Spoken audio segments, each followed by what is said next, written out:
Welcome to the Terrible Podcast with your hosts from SteelersDepot.com, where you can find all your latest and greatest Steelers news. It's Dave Bryan and Alex Kozora, always lit, talking Steelers. And now, here's Dave and Alex.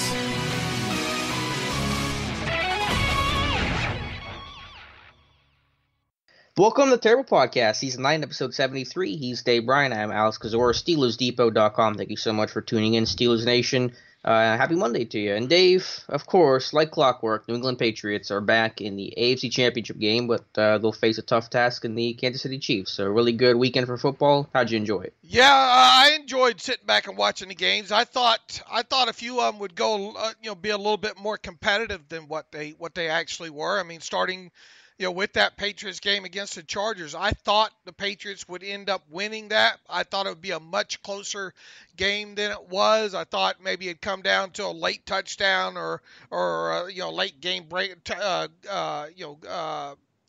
game-breaking field goal or something like that to decide it. But the Patriots, I mean, they were all over the Chargers right from the get-go, and they did it quite different than I think a lot of people. They came out kind of throwing the football short, which is not surprising with what Tom Brady likes to do. I don't think there was a pass over 7 or 8 yards on that opening drive. A lot of dink and dunk, and then they got that running game of theirs going and really kept the Chargers defense off balance, if you will.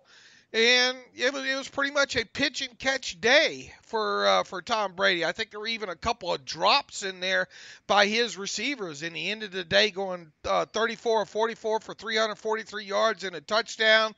Sony Michel had some nice runs in there, a 40-yarder.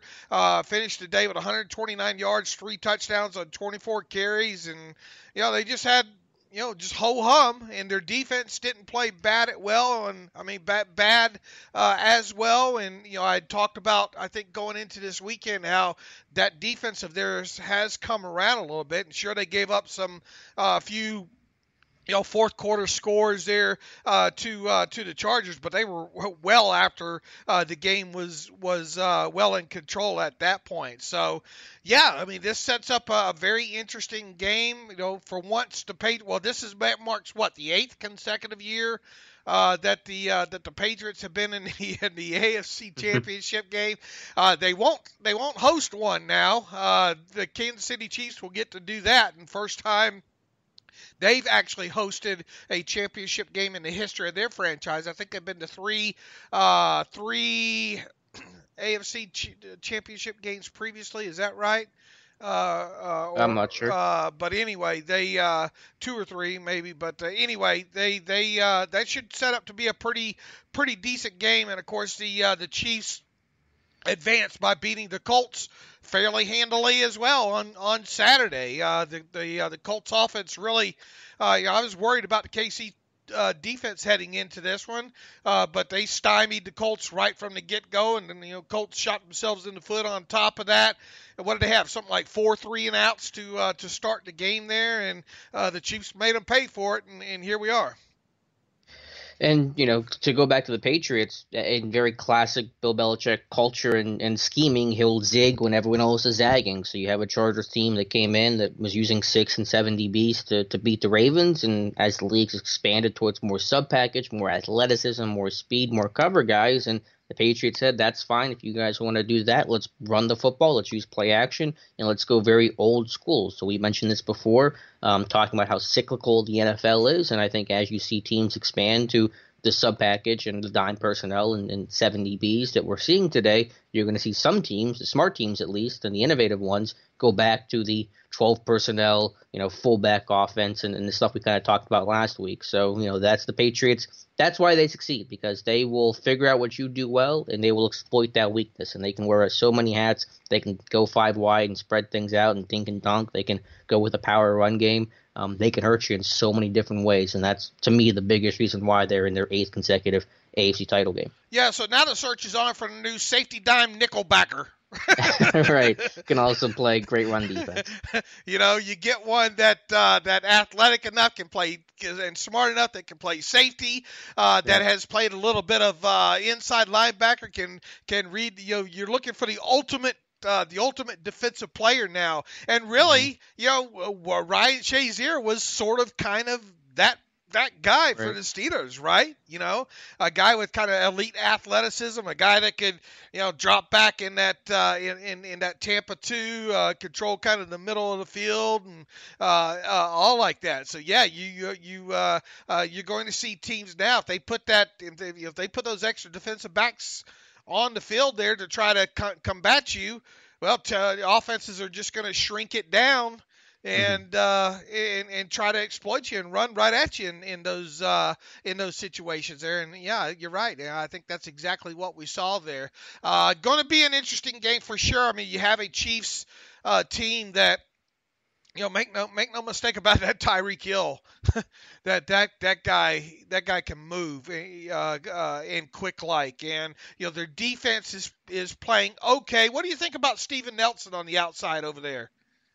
I guess the defense has improved. I know you like Nelson coming out of Oregon State. I think the Steelers brought him in for a visit too, I want to say, several years ago. So it'll be a big test. And obviously the first time those two teams met, the Patriots and Chiefs, they were fireworks. So it'll be who can counter them better the second time around. Yeah, absolutely. And the NFC side, you have the Saints versus the Rams. The Rams, they did what they had to do to beat Dallas, and then you have the Saints that held on, basically, I guess you could say, against the Eagles. Now the Saints defense played a lot better than what I thought they would, especially after those first couple of Eagle possessions there.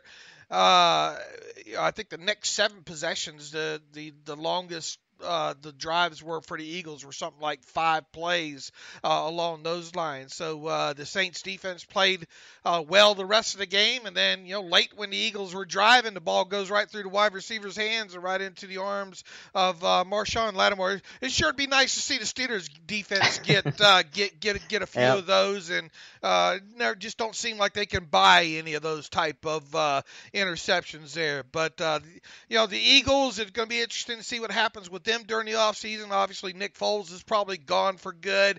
The Saints, you got a two-headed monster there in Kamara and Ingram, and we broke them down and talked about them quite a bit prior to the game against the Steelers this year. And, if their defense is able to continue to hold opposing offenses under 20 points, it's going to be interesting, and they're going to have a tough time at that. Obviously, this next week playing a Rams offense that still seems to move the ball fairly well. Agreed. Two teams that I think run the football better than people give them credit for. You talk about the two-headed attack of Kamara and Ingram in New Orleans, Todd Gurley, obviously with the Rams, and CJ Anderson, who I think's really been a great pickup for them, kind of fits in their zone scheme really, really well, and you're seeing him be effective too. Dave, we'll push to the Steelers side of things. I think primarily today we're talking about coaching and all the changes that could be made, the changes that aren't going to be made, and maybe some of the different roles and hats that some of these guys will wear this year. I want to start though with Mike Munchak, and maybe I got a little too excited when the Denver Broncos announced they were going to hire Vic Fangio to be the head coach. We thought, okay, Munchak's safe. The head coaching jobs he's going to take. He turned on the Dolphins interview. Those positions should be filled shortly. Talking about Miami and Cincinnati. But it came out that the Broncos are still trying to lure Munchak away to be the O-line coach in Denver. And they're going to throw a lot of money at him, and we know the reason why he was so interested in Denver in the first place, because of family and the opportunity to be closer, I guess, to his daughter and granddaughter. So right now, Mike Munchak's future in Pittsburgh is still up in the air. Yeah, that's why I say be careful about talking in definitives, because nothing's done until it's done.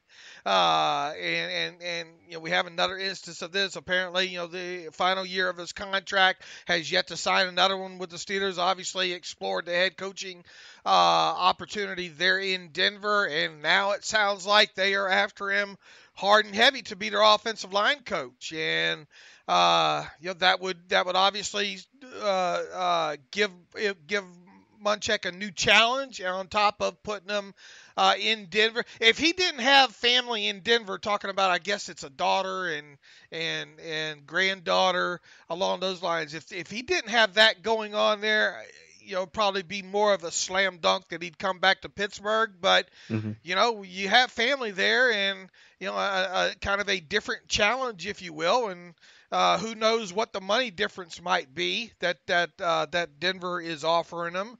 It's going to be interesting now to see how this thing plays out. However, one would think that we would have an answer to that, but by this week, you would think the Steelers would want an answer, to their maybe putting out a better offer out on the table, and the Broncos are probably wanting to put the finishing touches on their staff now. Well, I'll say this. There better not be a money difference. If anything, Pittsburgh should be offering more than whatever Denver's best offer is going to be, because you have to offer something different if, Munchak has the family ties, and that's the reason why this job is so appealing to him. So at the very least, you have to match the offer, but you have to do everything in your power to basically write Munchak a blank check and say, what is it going to take for you to stay in Pittsburgh? And I know I've talked about Sean Surratt and how this team wouldn't be killed by losing Munchak, but there's no doubt it would be hurt by Mike Munchak, especially for new guys that come in that don't know a guy like Sean Surratt and what he's meant to the room, wouldn't have the same, I think, effectiveness as the way Munchak and his teaching and his resume work. So, yeah, we'll see what happens. It kind of makes sense, and I almost feel like this was John Elway's kind of long game, because the Broncos blocked basically all their, position coaches from interviewing to other jobs, coordinator jobs and lateral moves and stuff like that. The only one that they let interview and go basically with Sean Kugler, former Steelers offensive line coach, was Denver's offensive line coach. So I think they kind of had the wheels in motion of, we'll let Kugler go because we know if we don't hire Munchak to be the head coach, we're going to try to snag him as the O-line coach. And so now Kugler was supposed to go to Tampa, and he's ending up in Arizona. But that kind of feels like their approach, that Elway was playing this long game with Munchak, knowing that we'll hire Fangio and we can try to get Munchak too. Yeah, and we'll see now. I mean, like I said, you would think that this would play out, by this next week here, because with the what do we have, the East-West Shrine coming up, and then of course the Senior Bowl after that, and the pre-draft movement's going to start. All that stuff's going to get into high gear really quick here. So we'll see. I mean, I know a lot of people. Yeah, I mean, I know the overall thought was that once he didn't get the head coaching job that he was safe, but here we are, and we're still wondering about him. In terms of new coaches, switching gears, Dave, Steelers made their first hire of the offseason. Still have not technically filled the outside linebacker or the running back positions yet, but they hired Teryl Austin to be a defensive assistant, really working mainly with the secondary. I think there was one report that said Tom Bradley will work with either the corners or safeties, and Austin will take the other group. So defensive coordinator for the Bengals, and this past year had been a defensive coordinator in Detroit for several years and a secondary coach, so his background really is secondary. I know that Cincinnati was terrible last year, and he got canned halfway through the year by Marvin Lewis, but I think it is a good move, and I think just because you're an ineffective defensive coordinator doesn't mean that you can't be a good position coach, and I think Austin has a really good reputation as a secondary guy, so I think this will help the Pittsburgh Steelers.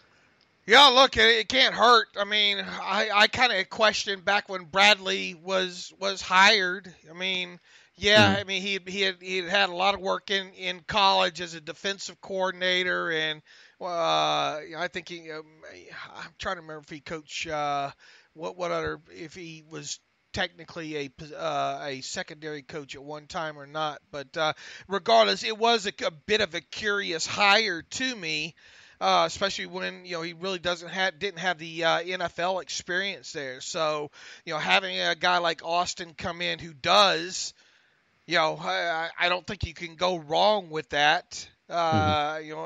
Definitely the more eyes that you can get on it, and the more one-on-one that you can get with that position group, which is, hasn't been great for the Steelers for numerous years now, can't hurt. And I know there's a lot of speculation. Well, he's a former defensive coordinator and all. Is this what does this mean to Keith Butler? I think Matthew's written a couple articles on that as well too. I would find it surprising if he comes in and becomes a defensive coordinator and Keith Butler gets demoted to outside linebackers coach. I mean, it sounds like, according to an article or a report by Jerry Dulac this, prior to the weekend here, that that in addition to being the defensive coordinator this year, that Keith Butler might be have outside linebacker put back on his title as well too, and that's not anything overly new to him because I think his first year as defensive coordinator, didn't he do that? Didn't they bring in Joey Porter at the time to be a defensive assistant in that first year there? So not exactly what you want to hear if you're especially in the corner of hoping that Butler was going to be gone. That you're now giving him more, putting more on his plate there. But I mean, we'll see what way they move forward here, and if indeed any more we obviously think that they're possibly going to add a running backs coach at some point here, but I don't know. Maybe they're done after that.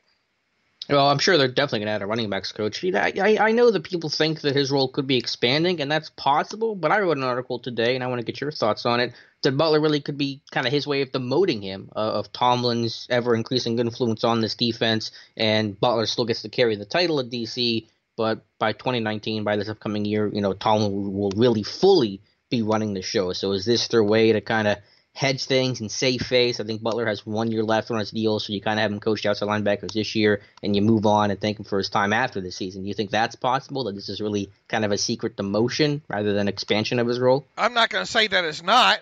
But we'll see, right? Sure. Is Tomlin going to carry the play sheet around? Right. Who was it this weekend? It was all KC. You have Andy Reid and who's their quote unquote offensive coordinator there now? Is it Eric Bieniemy? Yeah, Bieniemy. Bieniemy's how you say it? Yeah. Okay. Imagine that, me helping you pronounce a word. Yeah. It almost the identical play sheets there. Who's really calling the plays there? You know, it's right. So are we going to see the Steelers get in a? Are we going to see both Butler and Tomlin both roaming the sidelines with the play call sheets? We'll see. Right. We'll get our answer. But and the reason why I've said, I know that Tomlin's had an increased influence and has helped run stuff, and the report's always called some plays this year. It's always been vague for some reason. But on game day we see Butler with the play sheet, and so he's the one that's calling the plays. Tomlin doesn't have the play sheet, and that means he's involved during the week, and ultimately he's the one making a lot of the play calls, maybe not all the play calls, but a lot of them.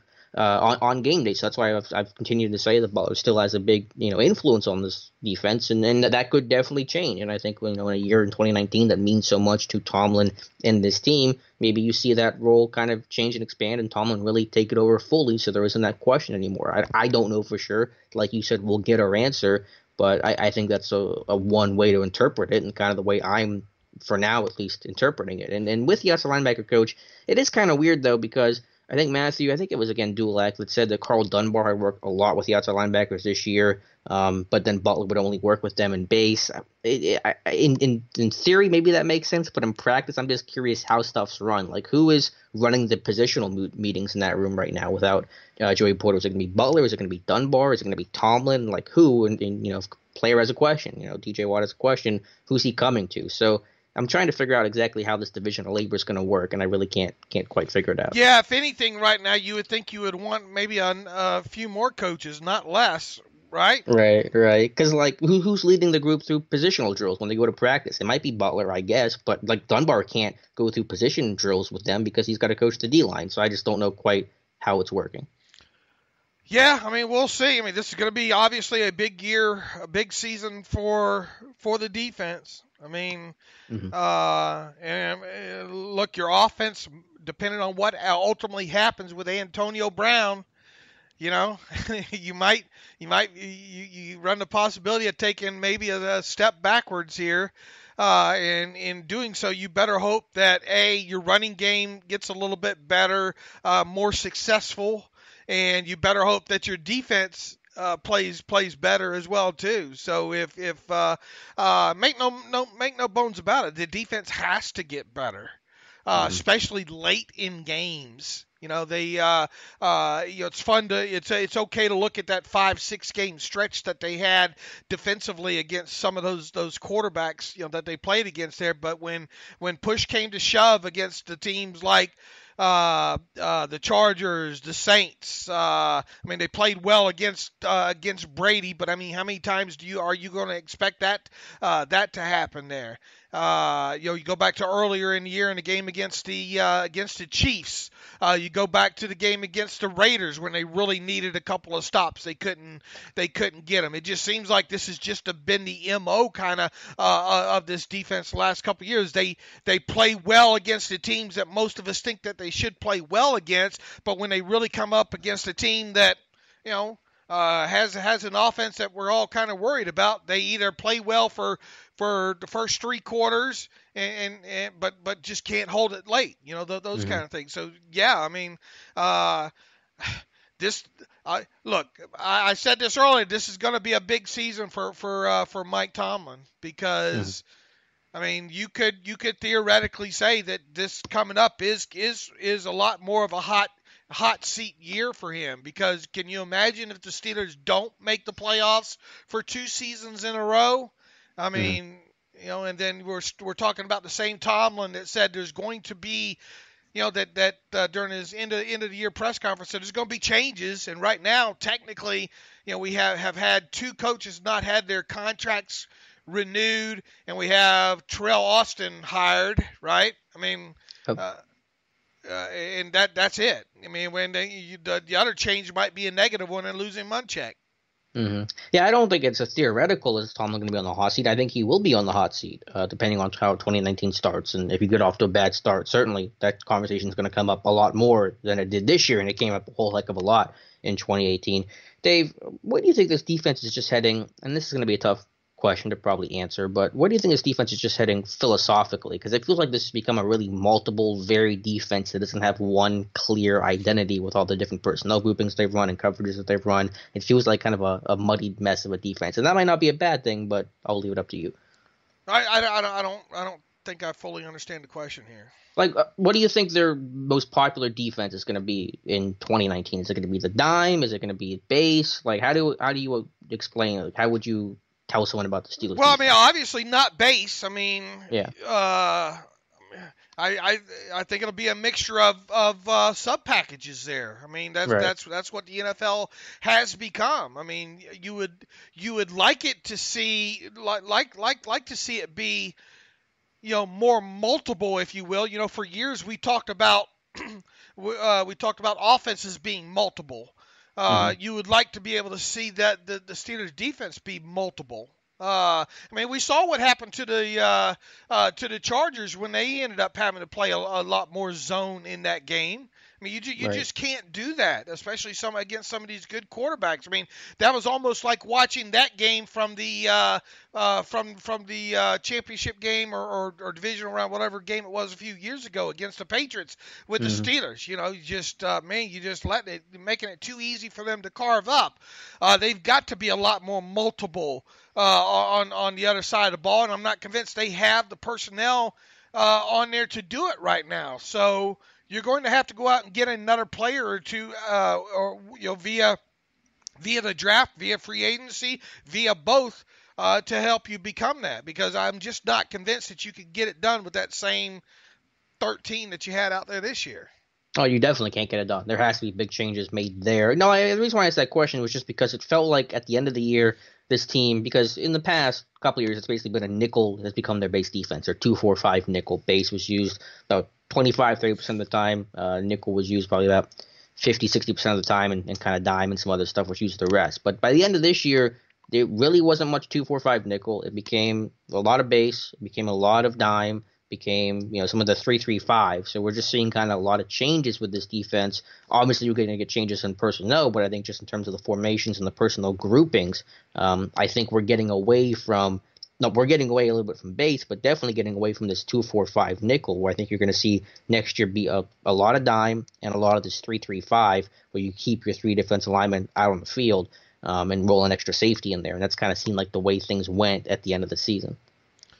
Well, here's the thing. A lot of people, myself included, wonder if Morgan Burnett has played his last down with the Steelers. I mean, if you X him off the list here in March, I mean, yeah, he missed some games early on, but he did play a bigger role in this defense as the season progressed on. Of course, it meant more snaps for Terrell Edmunds earlier in the season. If you X him out, and assuming you don't get Ryan Shazier back, you got to fill that spot.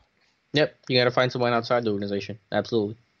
So here we go again, and maybe that's the position that you spend a little bit more money on. Go a lot more younger. But on top of it, how many of those, people are already asking me, or telling me, but the Steelers should go after Mosley from the Ravens. They should go after Ford, the edge rusher from Kansas City. They're naming off all these top guys that are going to be, the top defensive unrestricted free agents this year. The only problem is Mosley's probably going to get Are you franchise tagging Mosley? Probably. I am. Are you franchise tagging D Ford? Probably. I am too. I mean, a lot of these guys, we saw this last year, people talking about, the Steelers need to go after Melvin Ingram. And look, if these guys are worth their salt and worth their money, it's very rare not to see these guys, especially on the defensive side of football, get tagged. So, I mean, obviously we're going to have our answer to that question, prior to the start of March here, but, don't be getting your hopes up on some of these key free agents here, especially on the defensive side of the ball, because a lot of them are going to get tagged. And for the others that aren't tagged, we went over that list of cornerbacks. This is a down year, to me, it looks like, kind of light in the potential free agent cornerback position. So those guys, the supply and demand is going to be up there. So you're going to have to hope that the Steelers overpay, if you will, which is something that they don't normally do when it comes to free agency. It just all seems like a mess right now, and it's hard to kind of wrap. It's easy to say, like you say, well, you got to just spend the money this year. I mean, that looks great and all, but until they do it, I mean, it's kind of hard to wrap your mind around what the key free agent ads will be this year. Let's be honest. Neither one of us thought it was going to be Burnett or Bostic last year. Sure. But you agree they have to spend more money than they have. Do you agree with that? Yeah, but I mean, you better be ready to spend a lot more. Okay. Do you think they should spend a lot more? They need help on a defense. I mean, look. Here's the thing. I'll believe it when I see it. But what's the reason to play conservative and pinch pennies this year? What's the? I'm not advocating them do it. Right. I'm just telling you what I think is going to happen based on, and people are throwing out all these older defensive names too. Thomas Davis was told he's not going to be back with the Panthers. He's 36 years old. Look, I think Thomas Davis is a hell of a player, but would you really like to see him in Pittsburgh? I think I'm more open to it than you are, and I understand the age thing, and I totally get they don't sign anybody above 30, but Tomlin really likes him, and I think when you're 36 and still playing well, I think you're already breaking enough precedent that breaking a little bit more precedent on the Steelers side isn't unheard of. Okay, I mean, so you're going to go from having basically zero history of signing outside free agents on the defensive side of football over on the wrong side of 30 to actually signing one 36. Look, he's still playing well right now. Don't get me wrong. I mean, and you want to talk about it, and that's where the focus should be. Just is he playing well, and that's it. Right. It'd be a 1-year deal thing. You're not signing him to a 31-year-old for a 5-year deal. Right, but it is a guy that can play going to sign a 1-year deal for the veteran minimum. Because make no mistake about it, the Steelers get him on a 1-year deal. They want to get him on a 1-year deal for the veteran minimum. And why does it have to be a veteran minimum? Why can't it be like a $2 million deal? Because I think he's going. I think he might find something better out there. I mean, I'll be surprised if that happens as well too. I mean, he could find something better, but maybe he does, maybe he doesn't. I'm just saying, and I'm not saying it will happen, but I just know Tomlin likes him a lot. And again, when you're 36 and you're still playing at that level, hats off to you. I think that's more interesting than a 31-year-old where you think, okay, most guys slow down by the time you're 32, 33, so we're not going to invest in a deal with you because we're worried about you slowing down. Well, Davis hasn't shown a lot of signs of slowing down, and I think that makes him more interesting than your general, regular 32-year-old player. What would you rather have Bostic or Thomas Davis? Thomas Davis. All right. Okay.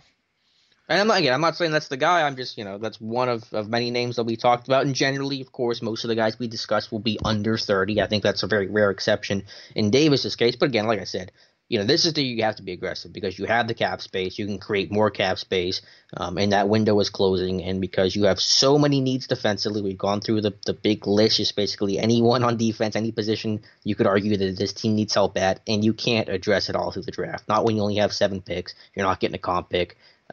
You just can't. So you have to be careful. You have to be careful about overpaying and, things like that. And I get that, but this is the year to make a move.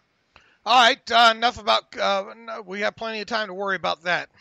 Yeah. And that's why we don't talk about many names in free agency too much. We just talk about it generally because, like you said, these guys are going to re-sign. They're going to get tagged. Half the list you're looking at now are going to be gone by the time we get to early March. So I just look at the names and the overall idea before I talk about any specific players. Yeah, and that's the thing. Look, we can throw out some names, and we already have quite a bit, especially and make no mistake about it, too, because it's not like they're going to sign 9 free agents during the offseason. Right. There's going to be 1 or 2 maybe key ads, and then the rest of them are going to be they'd much rather re-sign their own at the minimum contracts or slightly above for the guys like the Jesse James and maybe Chickalos and those kind of things. But I mean, they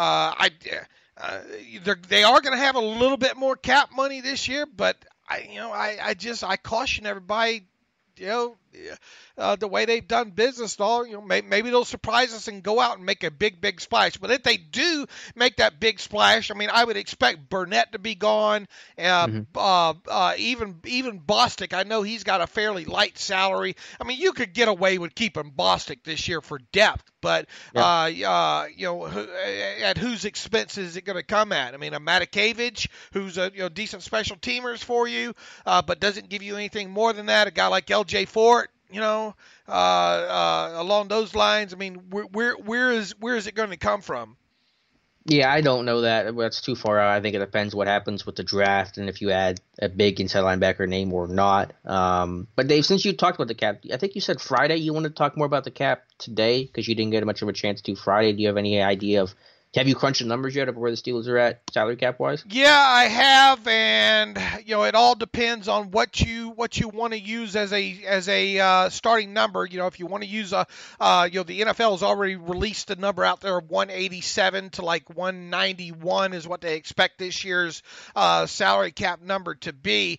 That's all fine and good, and roughly a rough estimate to look at right now is if you use $190 million. If you really think that the Steelers that the salary cap this year is going to be $190 million, well then you can say that right now with the futures guys that they have under contract and all that they're $20.5 million under the cap. Now, Joe Corey just wrote about the Ben Roethlisberger contract. And we talked about that over, on Friday as well too, or last week, Wednesday or something along those lines. In that article, he has the Steelers at roughly $17.5 million under the cap, but I talked to him, he's using $187 million as the cap number. So that's the difference in $3 million. So Corey and I are both really dealing with really identical numbers here. But here's the thing: let's go. With my number, let's assume that the salary cap ends up being $190 million, and that the Steelers are currently $20.5 million under the cap. That's going to start eroding away quick. Now, we'll see what happens with a Ben Roethlisberger contract extension. And we talked about how, roughly $7 million, that would clear up $7 million in cap space. So, we could get ourselves back to, let's say, a $27.5 million room to work with. But even then, you're going to start eroding into that here, because you got your restricted free agents this year, albeit really just one that I think you got to make a hard, fast decision with there, and that being B.J. Finney. The low tender amount this year is going to be in the neighborhood of $2 million. Now, if you wanted to give Finney a second-round tender, going to be in the neighborhood of $3 million there. So there's something to think about. And I've already written about this as well too. You're going to have the contracts of Ryan Shazier and Eli Rogers both likely tall. Those will obviously be over the minimum amounts. And anytime you're over an amount of a minimum player, you have to have the roster displacement that goes along with there. It's not much, when you're talking about displacing a guy in the top 51 in those situations, but it's money that has to be accounted for. The same with Zach Banner. A lot of these exclusive rights free agents like Jordan Dangerfield and Banner and Filer and some of these guys that we know are going to get the exclusive rights free agent tenders. It's not that much more over minimum, but when you start adding a lot of those guys, not much more, you quickly erode away $2-3 million there on top of it. You also need to keep in the back of your mind that the Steelers like to keep around $4 million in extra salary cap space to use during the season. So go ahead and another $4 million as an expense off the list there. The Steelers also will have like $676,800 charge against their cap. For workout bonus kind of placeholder there for off-season workout bonuses. So that needs to be accounted for as well too. When you start adding up these little things, and then you start adding up also, now we don't have what the rookie pool number will be, I don't think yet. Obviously not having a cap number, hard to figure out a rookie pool and what the rookie class will have, but you're going to have a displacement cost of, I don't know, $3 to $4 million maybe in draft pick signings as well too. So all this is going to start eroding away, and we haven't even gotten to the point yet of re-signing their own unrestricted free agents, which they're probably going to want to do, and there are going to be a few of those over minimum as well too. And then, we haven't even touched the fact that they're probably going to want to sign an outside free agent or two at high dollar. Now, on the plus side, and look, for those of you trying to follow along in your head here, I'm going to be writing about this here in the very near future here. Sure, you have the ability to cut guys like Marcus Gilbert to save some cap space. You have the ability to cut some guys like Morgan Burnett to save some cap space here. So, yes, there is going to be more cap space to work with than most off seasons here. But on the flip side, don't go thinking that you're going to be signing 8 to 10 high price free agents either. Sure. I mean, my ideal free agent and kind of off season goes with one high price free agent, which is what I expect, just one in that $8 to $10 million range, and then maybe you sign two other guys for very Steeler-like off-season prices, and you go through the draft. So I think if you go into free agency with maybe $20 million in cap space total, if you make those roster moves of cutting Burnett and Marcus Gilbert and rescinding or cutting, I guess, outright Dupree, then I think you can save, that's like $17 million right there you can save. So I think if you go into free agency with somewhere between $17 and like $21 million, you sign somebody for 8 to 10, I think you can make it work. Now, that's very abstract, obviously, and I'm sure you're going to tell me why I'm wrong and a lot of cap stuff I'm missing, but I think it's doable. I think bottom line, it's doable to go and make one, higher than average free agent move. And look, we don't really know what this team's going to do with Le'Veon Bell either. Yeah, that's the final limit, isn't it? And I mean, if I think it'd be silly for them to transition tag him. because to me it's just so damn flimsy. I mean, do you really want to transition tag him and have him eat up X amount of cap space for a few weeks there, for the sheer, even though you're probably going to lose him anyway? Because I mean, if you transition tag Bell, in my opinion, you better do it with every intention of matching whatever offer he gets out there. And a team can. I know there's no such thing as poison pills or anything, but boy, teams sure can get creative and find a way to make it tough for other teams to match, especially teams like the Steelers that don't like to give any more than guaranteed money outside of the first year and all. So to me, it would be absolutely silly for them to transition tag them. Now, I guess other people will say, well, can you transition tag him early and then trade him? Yeah, I guess, but put yourself in the shoes of the other team.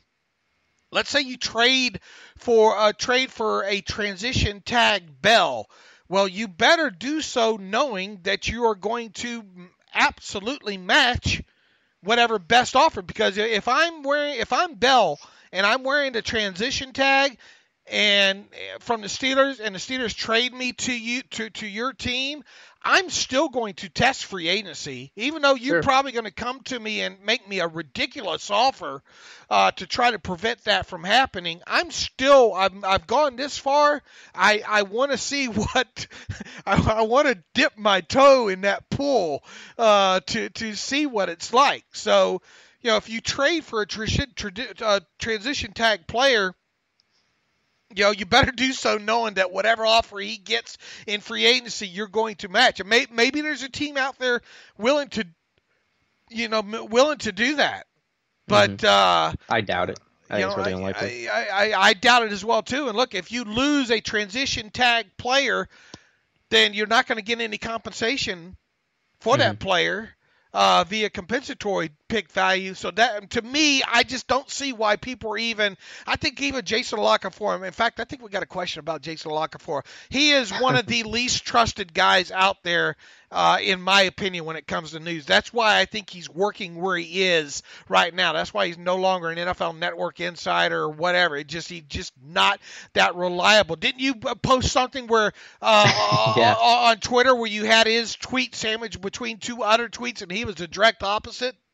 Yeah, it's when the Jets hired Adam Gase. It was like Rappaport and Schefter announcing that Gase was going to be hired, and LaCanfora was talking about Todd Monken possibly being the next hire. So it's been a rough offseason and a couple weeks ago. I mean, I don't put a lot of stock in. I mean, we write about it because we pretty much that's what we do. But I always, at least when I write things up, try to caution that LaCanfora does not have the best track record. So, I'm not understanding all this kind of talk to transition tag Bell. I mean, like I said, if they do transition tag him, then they better do it with the idea that they're going to match whatever best offer sheet that he signs out there. Maybe they think he just won't get a big. I don't know, but to me right now where I sit, I just can't see it when it comes to anything like that. Now, franchise tag, personally, I wouldn't tag him, but. At that high, especially if it's that ends up being, the quarterback number. I just don't see how you can do that. But never say never. I guess. To me, you just let Le'Veon Bell test free agency and go about his business there. Agreed. I don't see why you can't let Bell just test free agency, and if you want to still negotiate while he's a free agent, that's fine. You can still do the same thing you'd be doing on the transition tag, but you could still get that comp ability, comp value as well. Now, let me be clear. Is it possible they transition tag him? Yes. Do I want to see them transition tag him? No. There's a big difference there, and the reason why I say yes is because Bell, and this is a direct quote from Bell, told, I think, Jeremy Fowler, I think before the season started or at some point during this whole Bell saga. I can't keep up with it, but it said that during negotiations with the team right before the deadline back in the summer that the Steelers told Bell that they were going to transition tag him if they couldn't get a long-term deal done. Now, obviously, a lot changed from then till now. I'm sure they didn't say that anticipating Bell sitting out the entire season. So But at some point, that was brought up. So I think it's possible they do it, but I don't agree I don't think it's the right approach. And how many things did Jeremy Fowler report last year about Le'Veon Bell? Bell said it was a direct quote, and I'm not saying that that has to be true now, but that was something that appeared to be concretely said. But again, the circumstances have changed a lot from the summer till today. Yeah, look, like I said, I'm not saying that I'm not being definitive saying that they won't. To me, I find it surprising if they do. Yeah. Unless there's something that I'm missing here. I don't know why you would do that unless you really went into it thinking that you have a firm grasp on what his potential value will be and what he's going to potentially get from another team out there, that you feel firm that you could potentially match it. Do you think their approach changes if they're sitting here a month from now and saying we're going to trade AB because we don't believe this relationship is able to be salvaged and we don't want to lose both guys? No. Like I said, I think you got to treat each instance. I don't think it's if this then that. No, mm-hmm. I don't think that makes smart business sense to go into it that way. And look, the whole talk that we just had about the cap, I enjoy following it and tracking it more than most people for sure. But on the flip side, don't get caught up in it because, as I've said several times, the Steelers have a huge history of massaging the cap to do whatever they want via restructures and all like that. So they're going to get done what they think they need to get done, and the cap's not going to prevent them from doing it. It looks a lot better, I think, to fans. I think fans feel better being able to talk about, well, they have, over the cap shows the Steelers with $27 million under the cap right now, which technically isn't true because I don't think they factored in the futures contracts and all like that. If you get into live which is almost next to impossible to do, live tracking of the salary cap on a daily basis. I mean, it really takes staying on top of it daily there. You'll see they really don't have that type of money, but on top of people saying, well, and they're thinking that you take that money that over the cap showing and then you add back into it what they're saving on Le'Veon Bell and Ryan Shazier. No, that's not the way it works. They've already been credited back, the money for the franchise tag on Bell, and those numbers that I quoted you today and that over the cap have already factor in what the Steelers are going to roll over in the available cap spaces they had from last year. So, if you don't understand the cap, you should not talk about the cap. That's right. Because you will get in trouble in a hurry there. Just let it be known that the Steelers are not going to be, they're not going to be handicapped by it, and they're going to be less handicapped by it this year. Look, nobody likes to see these restructures done on some of these players because, if they don't play out the deal, then you run the risk of the, situations that you ran into with the Willie Colognes and the Lamar Woodleys and stuff like that. But I mean, it's very rare that you see that happen, and hopefully, it doesn't happen with guys like Hayward and some of these other guys that they've restructured and all. And that's why when it comes to cap talk, I shut up and I let you break it all down because that's the smart move, I think, for both of us. I mentioned AB earlier. We'll get to our, I guess now almost required on a podcast basis, AB segment. Just some comments that Emmanuel Sanders made, and obviously his comments are more notable because he's a guy that's played in Pittsburgh, has played with Antonio Brown. He was on NFL Game Day over the weekend and just talking about the situation. I thought it was fair comments and criticism all around. He kind of blamed everybody. I think he put a lot of it on Antonio Brown, but he said that he felt like, Mike Tomlin kind of enabled Brown to get to this point, and he said he understood Brown's frustrations about some of the comments Ben Roethlisberger made. So, Dave, I'm sure you've heard the comments by now. Do you have any take on what Sanders said? Yeah, look, I mean, he gave – some people are on him for – I mean, he's asked to be an analyst. Emmanuel's always been a kind of a well-spoken – guy. I mean, I've always enjoyed hearing him talk in the past. It sounded like a very honest assessment of what he thinks still goes on behind closed doors in Pittsburgh there. And he did spread the blame around, as is probably the rightful way to do it. He also said that if Roethlisberger said some of the things that he said, that he would approach him on it as well. And I guess that's not overly surprising, So, yeah.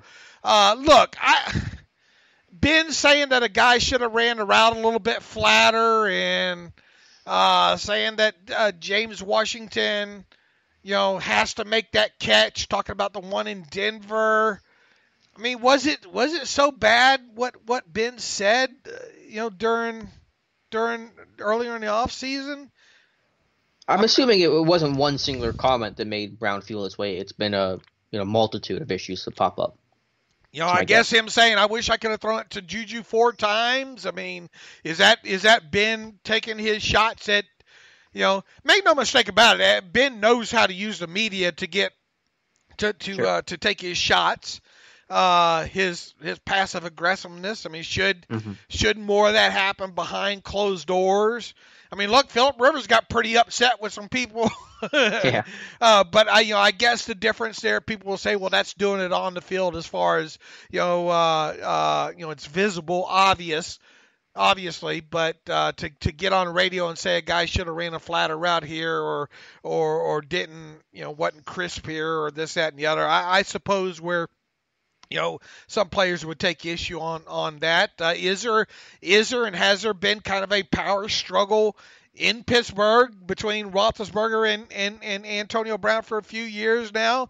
Maybe. Does Antonio walk around like he is the franchise, and is this just Ben trying to keep him in check? I suppose, but overall, I guess I don't take issue with anything, to be quite honest, with what Ryan Clark or Emmanuel Sanders have had to say in the last 3 weeks here. Yeah, me neither, not at all. I thought they said it well. I thought it was fair criticism. I might not agree with every single word that they said, but I don't think they said anything. I've seen a lot worse takes on the situation. I'll put it that way. But to kind of drive it towards the future and the more relevant part, kind of what happens from here, maybe I'm wrong. I'm of the belief that Antonio Brown is not going to do anything to try to mend the broken relationship between him and the Steelers right now. He went on Instagram and said he's going to talk about all the negative criticism and things like that. He was hanging out with Chad Johnson when he said that. He's removed the Steelers from his bio. All indications to me, maybe I'm reading too much into this, but all indications is that he is not going to try make any effort to repair this relationship, and that's going to ultimately lead to him being traded. Well, he certainly appears to be going into super diva mode right now, sitting around. Yep. With another past super diva and Chad Johnson and smoking cigars and having what effectively a 20-minute Instagram session, if you will. And I don't think he said anything wrong from what I heard in that, but he didn't apologize for anything or give any lead that he plans on trying to go all the way out to repair whatever is wrong with him in the organization right now. So I tell you what, the longer he stays down there in Miami and just doing his own thing and doesn't, if he indeed there is not an olive branch of sorts made on his end, it's hard. To me, he's acting like he's fine to, hey, whatever, you guys got to do whatever you got to do, and I'm fine with showing you that I'm still the best wide receiver in the league playing elsewhere. I mean, that's my kind of read on the situation right now. Now, is something happening behind closed doors that we don't see? Is it the next time he's going to talk going to be like, look, all this is blown out of proportion. I've made my peace with the Steelers. I kind of doubt it now, but there is still the element of time on the sides of both parties involved here. So, I guess you would have to bet with the way with the words that Art Rooney II chose last week, and with the way Antonio Brown has been acting on social media the last few weeks. I think the smart bet would be to be that he's traded. With that said, I guess the main focus and what we're probably going to be writing and talking about the most now is assuming such a transaction takes place, what can you get for him? And I put on Twitter last night, I think a general manager or whoever from another team should be shamed if they trade a top 10 pick in this year's draft for Antonio Brown. Yeah, I think a top 10 is going to be too pricey, just the way that I would probably do it personally. But I think the way that teams value draft picks so in high regard makes it very unlikely. Just to go back real quick, I think AB is talking to everybody but the one group he has to talk to, which are the Steelers. And again, my thoughts are your odds of AB getting dealt are the same as the odds of AB talking to the team. He's not going to stay unless he talks to the team. I don't think he's talking to the team or has any interest in trying to, like I said, repair this relationship. So I think a trade is likely at this point. Certain if he doesn't have any communication with the franchise and Tomlin and Rudy and company. And now what do you get from him? I've said before, I think you go with a first-round pick, probably talking mid to later first-round pick and something else. That seems to be a good starting point. Yeah, and a lot of people are asking about players and this, that. It's just so hard. It's hard enough to predict the trades anyway, but then to get into predicting, I know some people are throwing out some ludicrous, trade him to the Colts for Darius Leonard, that kind of thing. Those kind of things just don't happen. Yeah. I mean, why in the right mind, if you're the Colts, would you trade one of the best young up-and-coming inside linebackers in the league that you have on a rookie contract for a guy? I mean, make no mistake about it here, Antonio Brown, and he's actually hurting his own probably price tag it right now, because how many teams without Antonio Brown would be a lot more marketable if he didn't have all this kind of, let's call it a Terrell Owens tag on him right now. I mean, he's super diva-ish right now, right? I mean... Yes, but let me say this, and I think I saw the sentiment expressed by some media former front office guy the other day. Every team around the league thinks that they can fix Antonio Brown, that they can corral him, that they have the culture to support AB. So I think most teams take an optimistic view and say, yeah, we can make it work. And so I think teams aren't going to be as worried about that as maybe Pittsburgh is, because they just think and always assume, as teams like to do, that, we can take care of it. If they do, they're stupid.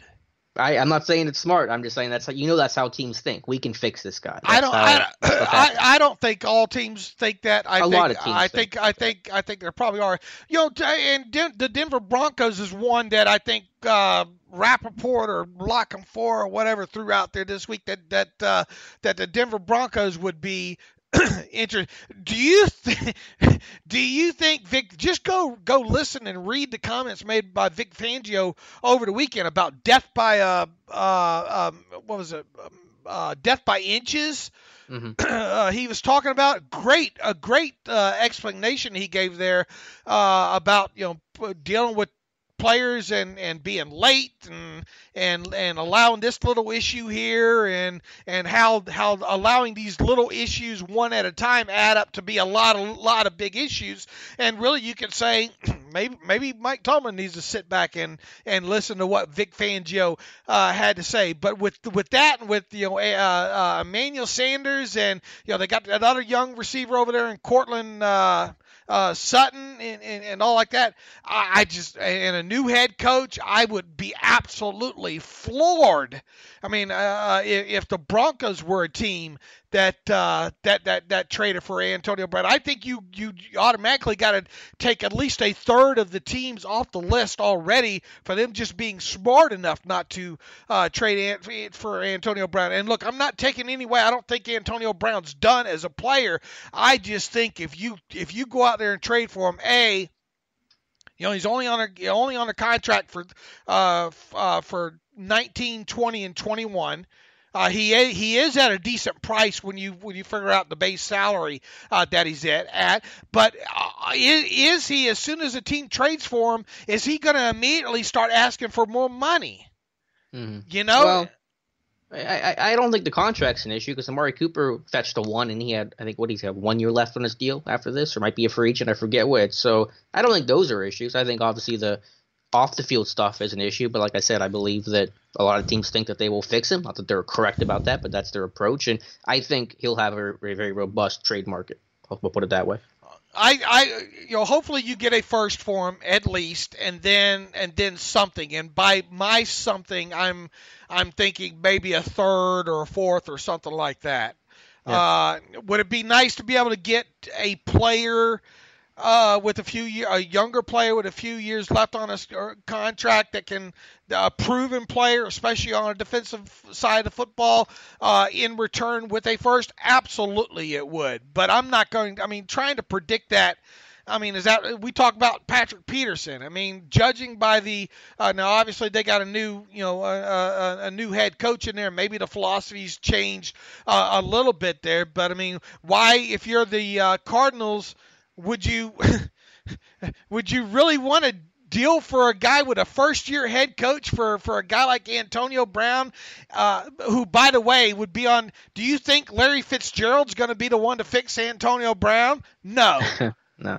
But Fitzgerald might be retiring. I'm not sure if he's even coming back. Well, if he doesn't, but you see what I'm getting at here? Sure. I think it's a lot more likely to try to spend our time speculating about what maybe 2 picks or 3 picks the Steelers might get than it would be a player. Well, I don't want people to come back and say, well, you said the Steelers weren't going to trade for a pick and a player. No, I'm not saying that. I'm just saying no one would be happier maybe than me or Alex if they were able to add a player that could help the defense immediately. But I think just trying to, it's so rare that you see the kind of the player for player high, marquee type players switch positions in a trade like that it makes it. It's really kind of fruitless to even speculate about as such. So, yeah, look, we're going to be talking, like it or not, we're going to be talking about this up until March. Oh, yeah, and well after that, I'm sure, too, regardless of what happens. Dave, did you win any money this weekend? I've not eaten lobster this week, no. Not eating lobster? Well, I did okay, but rough start there. Look, you had 3. We were heading for all 4. We're heading for a weekend full of chalk there with the favorites. Luckily, the Eagles held on there for an underdog to cover there. But and then the week before we had the dogs, So it's going to be interesting to see some of these lines this next week for the championship games. But the NFL playoffs are here, and it's time to get in on the action with MyBookie. Don't be the guy or gal with no rooting interest as your relatives and friends sit around watching the games. Not this year with all the with still got the championship games and the 53rd Super Bowl being right around the corner here. It really is the most wonderful time of the year. Make sure you're ready for the daily action by signing up at MyBookie today. They pay fast when you win. Ownership really cares about customer service, and they offer the craziest props. And I think one of those props ends today about whether which team Antonio Brown will be on come the start of the new regular season next year. So you can do that at MyBookie as well. Where you bet is just as important as who you're betting on. And if you want to make money during this season, you got to go to MyBookie. I trust them, but you don't have to take my word for it. Check them out for yourself. If you join right now, MyBookie will offer you 50% deposit bonus to make sure you have a nice bankroll for the rest of this playoff season. And don't forget that you have NHL going on right in the midst of things as well. Use promo code TERRIBLE when you deposit to activate the offer. That's promo code TERRIBLE at MyBookie. You play, you win, you get paid. All right, Dave, to close out the show here, I'm sure we have maybe some more reader emails from over the weekend. I'm sure a lot of it's AB related, but you want to go through a couple now? Was there something else that we wanted to hit on? It seemed like we're missing something. I don't think so. I think I have everything. All right. Well, let's get into it here from Joshua Dicker. My name is Joshua, pronounced Joshua. He says, pronounced Joshua Dicker. These jokes, please don't skip my email because of this. He says he's got a legitimate name here. New listener to the show since about 4th week of the season. Love listening to you guys. Let's get into the question here.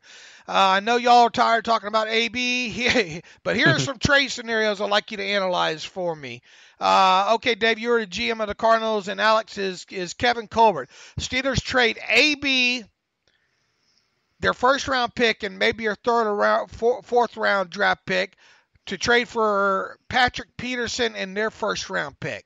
Result, Steelers get GOAT on defense and a number 1 pick for maybe, say, Josh Allen.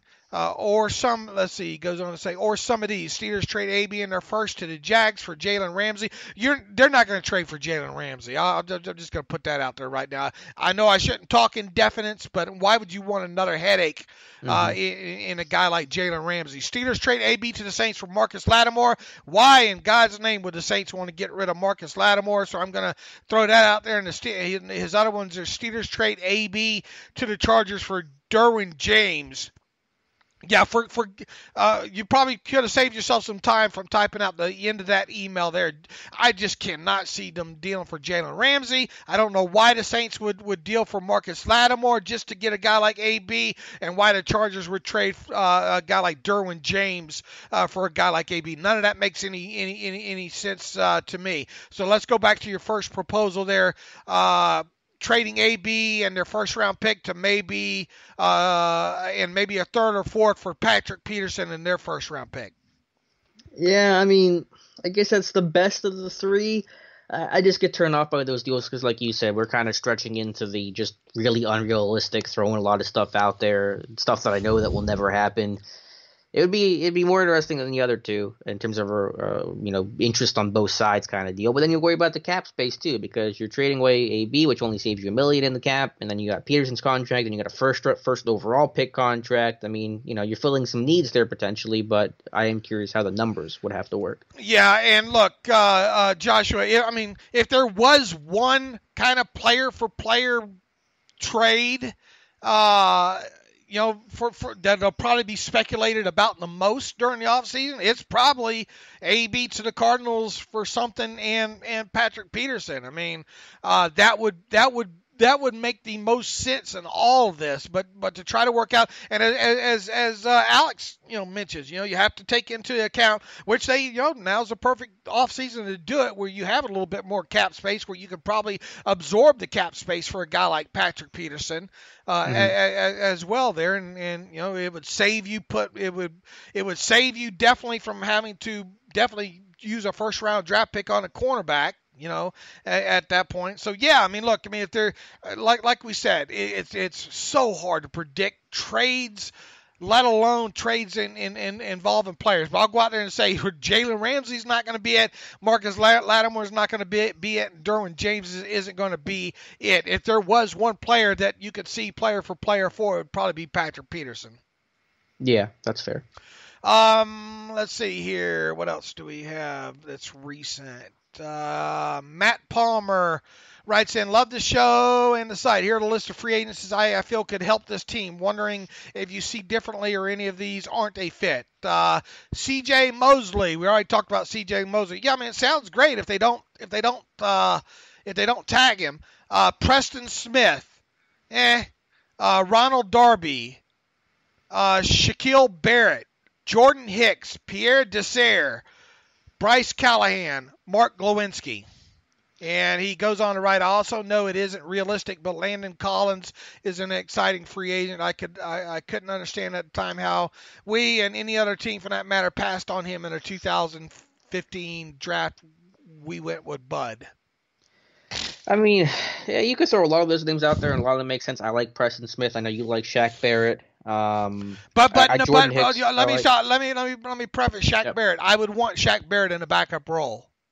Okay. Yeah. I mean, again, you could throw out a lot of these names. I don't get too attached to names right now because I want to see who's really, truly going to be available, who's going to get re-signed or tagged or anything like that. So a lot of those names could fit. Glowinski probably wouldn't fit because he wants to be a starting guard. And I mean, I guess if you lose Foster, but probably not on Glowinski. But the others, I mean, yeah, a lot of names will make sense. But who's going to be available? Who's going to be for the right price? Who's going to be the right scheme fit? There's a lot more questions that come into play here than just, is this guy a good player? And Ronald Darby's coming off ACL, right? Yeah, he's coming off injury. So that's another thing. I mean, you got to be careful there. Look, Pierre Desir, he's really done good for himself, but I view him more as a journeyman kind of. I'd much rather have Pierre Desir as a backup personally. I think you could start. I think that would make some sense. He's a big long corner they like. All right, here's one from Derek Smith.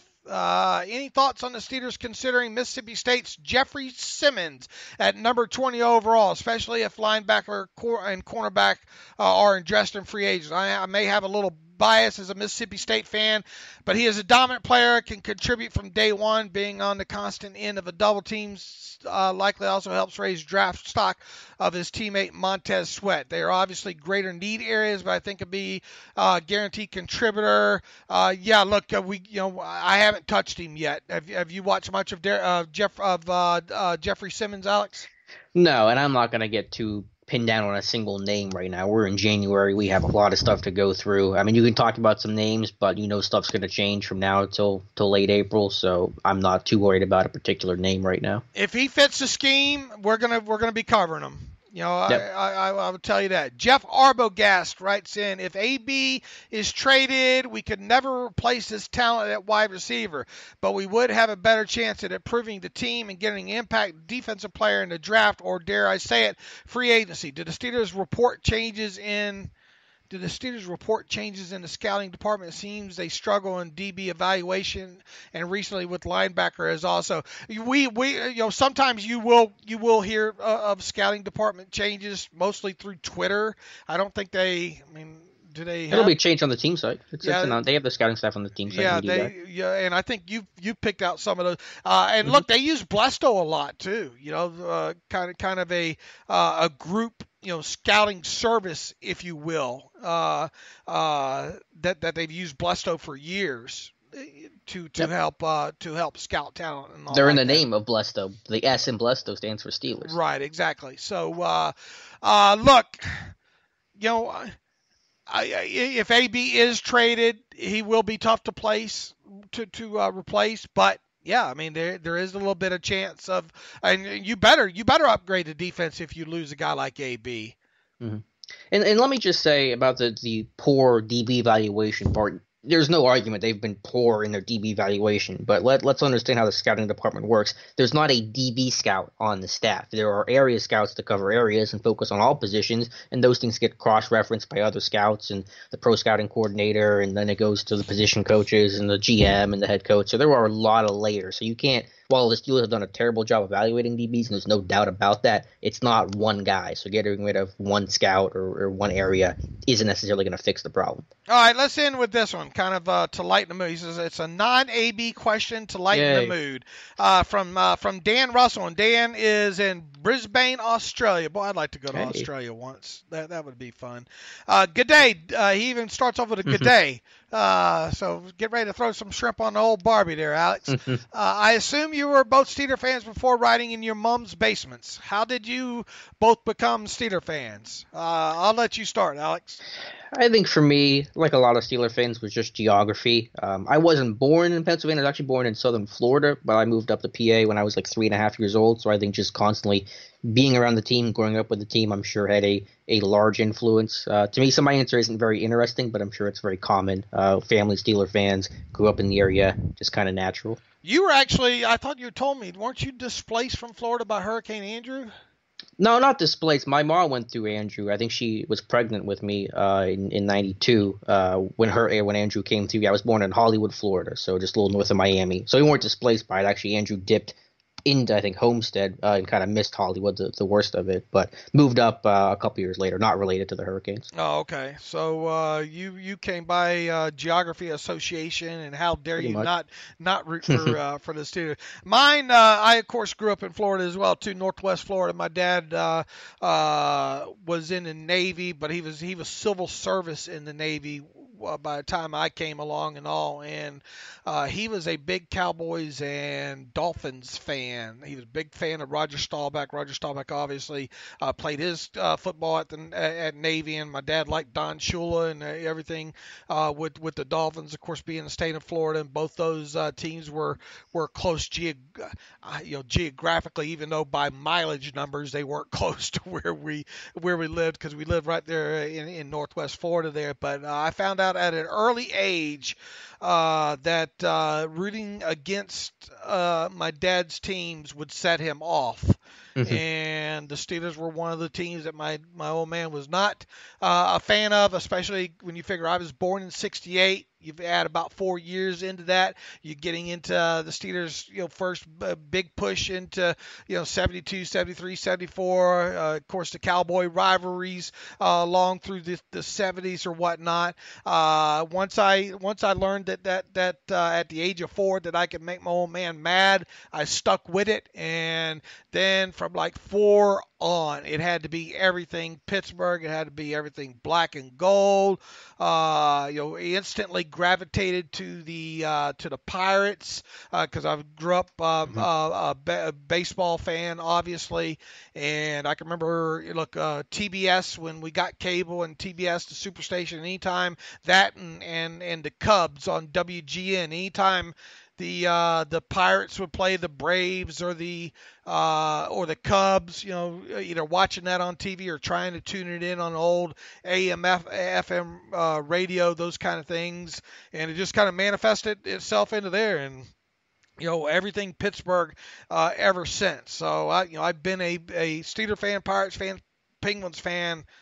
Wow, since 4, I guess, and I'm 50 now. And I've, for those wondering, yes, I have been to Pittsburgh before I went. I don't know how many years ago. Wasn't long after PNC Park opened. We went in April and did the whole tourist thing and took tours and then took in a game at PNC Park and those kind of things. So that's kind of my link to the Steelers in Pittsburgh. I could have been a Dolphins fan, Dave. I'd be rooting for Ryan Tannehill right now. That's scary. Speaking of which, you look at a guy like Nick Foles, wrapping this thing up. Where's Nick Foles going to wind up next year? Him and Joe Flacco. You would have to think one maybe going to Jacksonville and maybe one going to Miami, right? I mean, there's no way Miami can stick with Tannehill moving forward, right? I mean, I have to look at the contract, but not with the play. Not when you're getting outperformed by Brock Osweiler. So, yeah, one of those quarterbacks I think is going to end up in Jacksonville at least. And I think there's a decent chance the other one ends up in the other Florida city for sure there. All right, we covered a lot today. We'll see what all presents itself the rest of the week that we have to cover on Wednesday. At some point, we'll probably start clicking this thing down. Obviously, not this week. We'll stay with 3 shows this week. We'll take the temperature and then see if we need to click down to 2 shows at some point here a week moving forward. In the meantime, you can follow me on Twitter at Steelers Depot. Follow Alex on Twitter at Alex_Kozora. You can follow the show at Terrible Podcast. Email the show, theterriblepodcast@gmail.com. Appreciate everybody's support. For those that donated, thank you. If you want to donate to the cause, go to SteelersDepot.com, hit that donate button, upper right navigational bar. And as always, thanks for listening to the Terrible Podcast with Dave and Alex.